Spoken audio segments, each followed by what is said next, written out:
Salam les gars, ça gaze ou quoi? Nouvelle page de ouf pour le foot marocain, tu vois? Tranquille, la vibe, la paix, tout ça. Bienvenue aux fidèles, au bled et partout ailleurs pour une émission exceptionnelle de Zinzin. Un épisode historique qui nous emmène direct au Chili, tu captes? Et là-bas, tu sais bien qui porte haut les couleurs du Maroc, tu vois. Nos lions, ces jeunes héros qui font résonner l'hymne national sur les terrains de Santiago. C'est tout, on en refait. D'abord, on commence comme d'hab. On pense à notre Habib, Mohamed, le prophète de la lumière et de la haisse pour l'humanité, tu vois. On est fiers de nos gars, les lions de l'Atlas. Et comme beaucoup d'Algériens nous l'ont demandé, on parle plus de lionceaux ou de jeunes rookies. C'est des lions et à part entière, frérot. C'est clair ou quoi? Respect à la diaspora, tu vois. Grosse pensée pour tous nos frères et sœurs à l'étranger, surtout aux States, qui kiffent nos vidéos à fond, quoi. Il y en a un qui a écrit « Même si on n'habite pas au Maroc, le Maroc habite en nous. Quand le Maroc gagne, ça fait jacter les rageux. » C'est clair, hein? Ça résume bien l'amour que les Marocains du monde entier ont pour leur pays d'origine. Fin du relanche. Les USA, c'est un peu une revanche symbolique, tu vois. Les Marocains en Amérique, ils vivent le truc à fond avec leur lion. Faut savoir que le Maroc, il a éclaté les States 4-0 l'année passée et 3-1 cette année. Ça fait 7 ans sur 2 matchs quand même. Même leur coach, Mitrovic, il l'a clairement dit. S'il y a une équipe qui mérite le titre mondial au Chili, c'est le Maroc. Voilà, c'est dit. Il y a eu un tournant historique, tu vois. On est passé de la défaite à la renaissance. La défaite contre les États-Unis en 94, ça a été un sale moment pour le foot marocain. Mais ça a aussi ouvert la voie à un changement radical, avec la nomination de Walid Regragui. Depuis, le Maroc est redevenu une grosse puissance africaine et même mondiale, tu vois. C'est reparti de plus belle. Pour la transfo du Maroc, c'est l'Afrique du Sud qui a mis le dawa, tu vois. Le coach Mohamed Wahabi a dit que la défaite contre les Bafana Bafana, ça les a réveillés. Les joueurs ont juré de se venger et ils l'ont fait brillamment au Chili. C'est là où le Maroc a montré ses crocs, tu vois, pour devenir aujourd'hui une des meilleures équipes du monde. Genre la continuité de la réussite, tu vois, du Qatar au Chili, comme au Mondial du Qatar où le Maroc avait atteint le carré d'or. Bah, c'est le même esprit au Chili. Il y a 3 nations qui confirment, le Maroc, la France et l'Argentine. La Croatie a laissé sa place et la Colombie, elle monte en puissance, tu vois. Mais le Maroc, lui, il confirme sa stabilité et son rythme au haut niveau.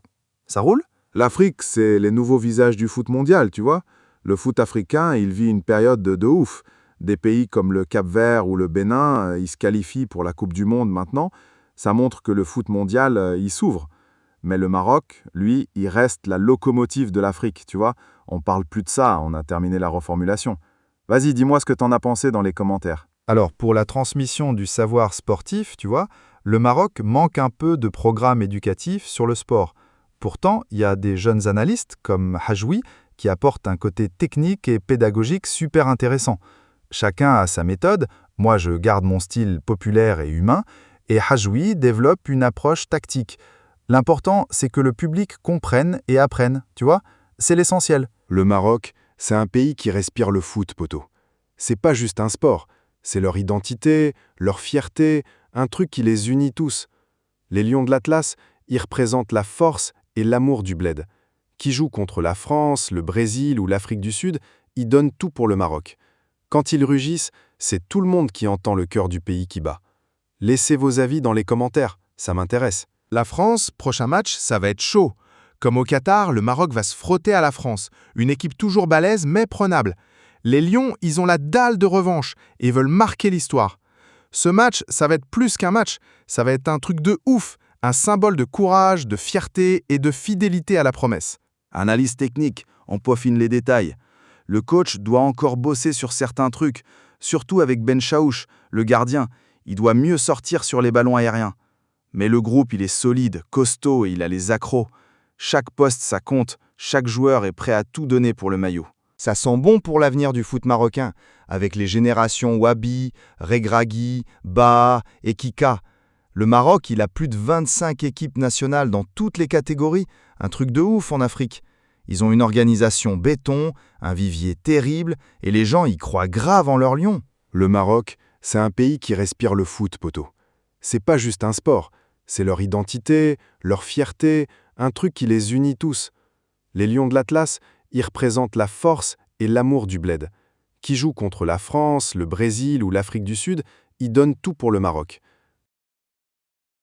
Et voilà les potos, c'est tout pour cette émission. N'hésitez pas à laisser vos commentaires, à liker, à partager et surtout à vous abonner et à activer la cloche pour ne rater aucune de nos vidéos. On vous souhaite un excellent visionnage et on se dit à très vite pour de nouvelles analyses. Salam!